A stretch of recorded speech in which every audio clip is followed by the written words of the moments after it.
আপনারা নিশ্চয়ই দেখেই বুঝতে পারছেন কতটা পরিষ্কার হয়েছে, একদম আর একটুও বলতে কোনো গায়ের মধ্যে খোসা নেই। দেখুন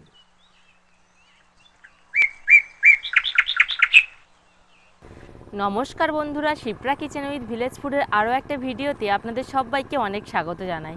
প্রত্যেক দিনের মতো আজও আমি চলে এসেছি একটা নতুন ভিডিও নিয়ে। বন্ধুরা, আজকের আমি এমন একটা দরকারি ভিডিও নিয়ে এসেছি। প্রত্যেকে তো আমরা এই সময় কাঁঠাল বাড়িতে খাই, এখন প্রত্যেকের বাড়িতে কাঁঠাল আছে, কিন্তু কাঁঠালটা খাওয়ার পর কাঁঠালের এই যে দানাগুলো হয় না, এগুলো দিয়ে অনেক রেসিপি বানানো যায়, কিন্তু আমরা কি করি, সময়ের অভাবে এগুলো করি না। কারণ কি, কাঁঠালের যে দানা আছে, এই দানার দুটো স্তর আছে, এগুলো তুলে তবে আমাদের যে কোনো রেসিপি বানাতে হয়। আমরা কিন্তু সময়ের অভাবে সেই স্তরগুলো আমরা তুলতে পারি না, আর খাওয়াও আমাদের হয় না। আমি আপনাদের সঙ্গে এমন একটা টিপস শেয়ার করব, যেটা 5 মিনিটে এই কাঁঠালের দানা অনায়াসে পরিষ্কার হয়ে যাবে। তাহলে আপনারা পুরো ভিডিওটি প্রথম থেকে শেষ পর্যন্ত দেখতে থাকুন। চলুন তাহলে রান্নাঘরে যাই। আর যে সকল বন্ধুরা আমার চ্যানেল নতুন, তারা কিন্তু আমার ইউটিউব চ্যানেলটিকে সাবস্ক্রাইব করে দেবেন। আর যদি আপনারা ফেসবুক থেকে দেখে থাকেন, তাহলে পেজটিকে ফলো করে দেবেন। এখানে আমি কাঁঠালের দানাগুলো নিয়ে নিয়েছি। কাঁঠালের দানাগুলো একদিন ধুয়ে দিয়ে রোদ্দুরে দিয়ে ভালো করে শুকিয়ে নিয়েছি। তো আপনারা দেখুন, এই যে উপরের যে স্তরটা আছে, এটা কিন্তু অনায়াসে আমরা হাত দিয়ে ছাড়াতে পারি। তো দেখুন কত সহজে এইভাবে ছেড়ে যাচ্ছে। কিন্তু এই যে ভিতরের যে লাল স্তরটা আছে, এটা ছাড়াতে প্রচুর কষ্ট। এটা হাত দিয়ে এইভাবে নখ দিয়ে দিয়ে ছাড়িয়ে নিতে হয়, কিন্তু একটা দানা ছাড়াতে মিনিমাম 5 মিনিট লেগে যাবে। কাঁঠাল দানা দিয়ে কিন্তু ভালো ভালো রেসিপি করা যায়, তো সেই সময়ের অভাবে আমরা কিন্তু খাই না। তো আপনারা এইভাবে, আমি প্রথমে এই যে ওপরের অংশটা ভালো করে তুলে নেব। কত সহজে হয়ে যাচ্ছে দেখুন।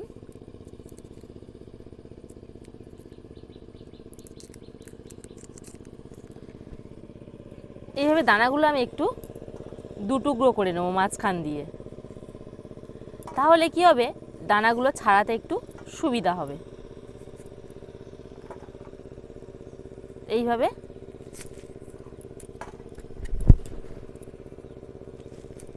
উপরের স্তরটা ভালো করে ছাড়িয়ে নেব দু টুকরো করে।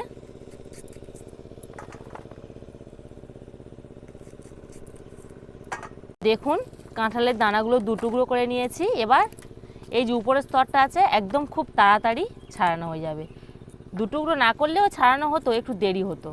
তাহলে কি, দু টুকরো করে নিলে খুব তাড়াতাড়ি, দেখুন কত একদম কুইক ছাড়িয়ে নিচ্ছি।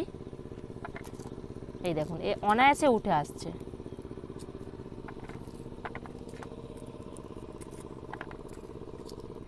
এইভাবে আমি সবগুলো আগে প্রথমে উপরের স্তরগুলো ছাড়িয়ে নেব।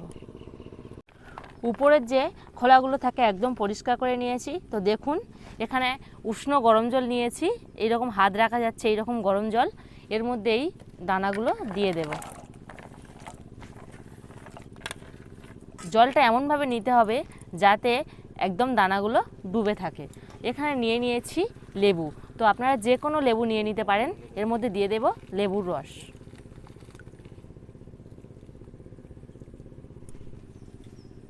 এখানে দানার পরিমাণটা আমার বেশি বলে আমি এখানে দু টুকরো লেবু দিলাম।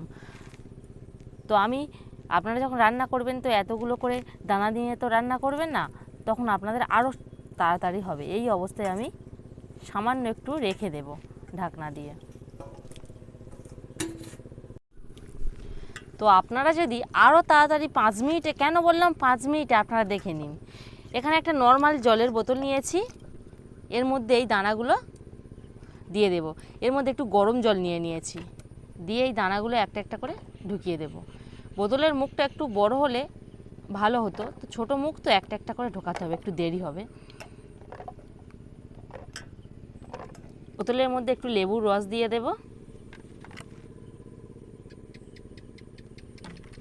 দিয়ে এইভাবে ঢাকনা দিয়ে এইভাবে একটু ঝাঁকাতে থাকবে।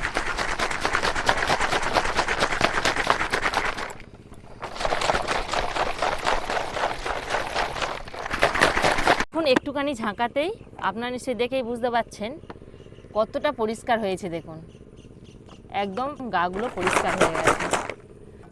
এবার বোতল থেকে এর মধ্যে এইভাবে ঢেলে নেব।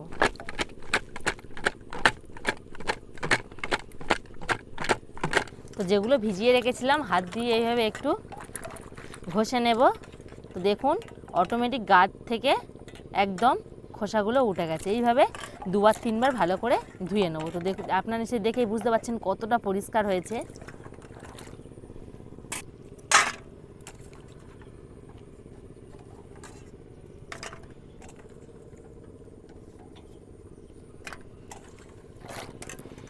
এইভাবে 2-3 বার ভালো করে ধুয়ে নেব।